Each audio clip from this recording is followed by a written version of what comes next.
Hey guys, it's Mr. Possible here. I just wanted to give you an update on the other day. I know I talked about um, the, the valley that I went through when I tried to play a poker tournament the other day, and then I gave you a real video about how I felt and some things that I did to fill my cookie jar. Today, I want to tell you about the outcome of that day. So on Sunday, I began filling my cookie jar in the beginning of the day. I didn't feel like doing anything, but I pushed myself to do it. And by the time that it got to be around 11 o'clock, I was ready to go get back on the horse, so to speak, and play some more cash. So I did go to the casino and I played very well. I made up all of the losses that I had taken in the tournament the day before and then some. But more importantly, I felt good about my game, where I was, and that I had been able to fill my cookie jar. So I've talked about in the past the test driven development process that I've learned from being a principal developer. And this step, if you look at the tournament, how I felt, really the fatigue that set on, that was the failure process. That was me failing. And then writing just that little bit of code, so to speak, keeping with the analogy, was, okay, accepting this and saying, okay, we're going to try again tomorrow. And doing a little bit of reflection with, that my cookie jar was empty. Because it really, the failing was not in losing the tournament, because that wasn't one of my goals. The actual failing was in the down, the downswing. And I think the little bit of code in the analogy is I just felt that emotion. I went through those emotions. I shared those emotions with you. And then I took care of myself by filling my cookie jar. But the important step that sometimes we miss is the refactor stage. That's where we've got everything working again. I'm playing poker again. What am I going to do next time to make sure that this goes better? And so when I really did some analysis and thought about why I felt so fatigued, there was a couple of options. The first one was I hadn't got much sleep the night before. And the second one was I drove an hour and a half to get to the casino before I started playing the tournament. And I think both of those were factors. So on the way back home, I drove and I noticed I was just as fatigued again. So here's the promise I make. Here's the refactor process. I will never play a tournament again unless I have a proper amount of sleep the night before and I haven't driven on the same day. So if I have to drive and play on the same day, it's not going to happen. I will stay in a hotel, I'll get 8 hours of sleep, and then I'll play my very best game. And so that's a refactor. That's looking at, some of my limitations. Being tired has always been something that has been very hard for me to overcome. It's when, I don't perform the best. I'm not thinking at the best levels. I'm not making the best decisions.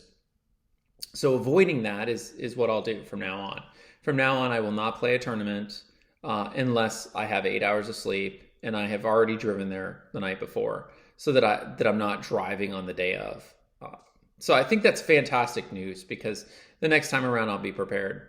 But I'll continue this process of, what happened, how do I fix it, the smallest amount to fix it, and then refactoring even that.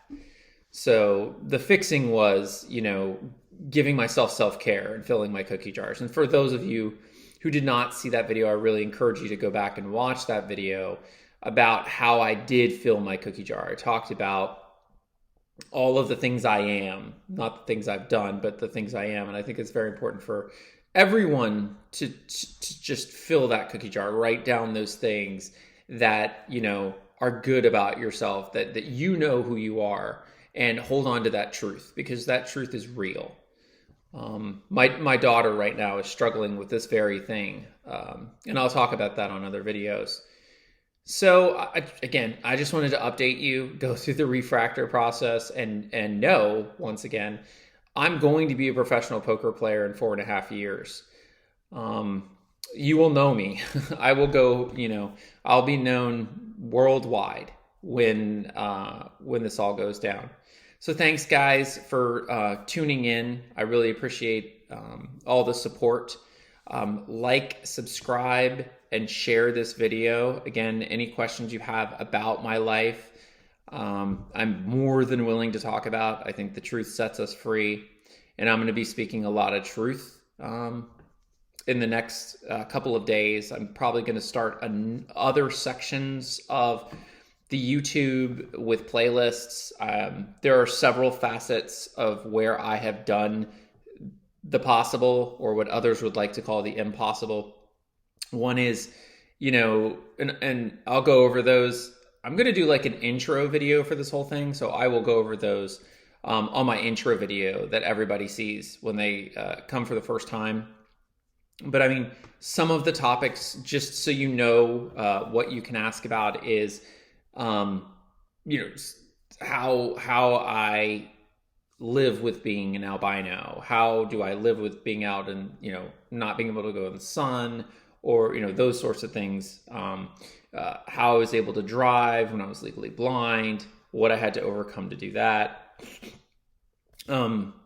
Graduating from college from start to finish in 6 months and 24 days after leaving for 20 years. Again, I had very little credits, how I was able to do that. Getting over narcissist relationships, which is another topic I'll be starting very soon. How I was able to do that. Uncovering the garbage for me. I'm also a sexual abuse survivor, a physical abuse, persister.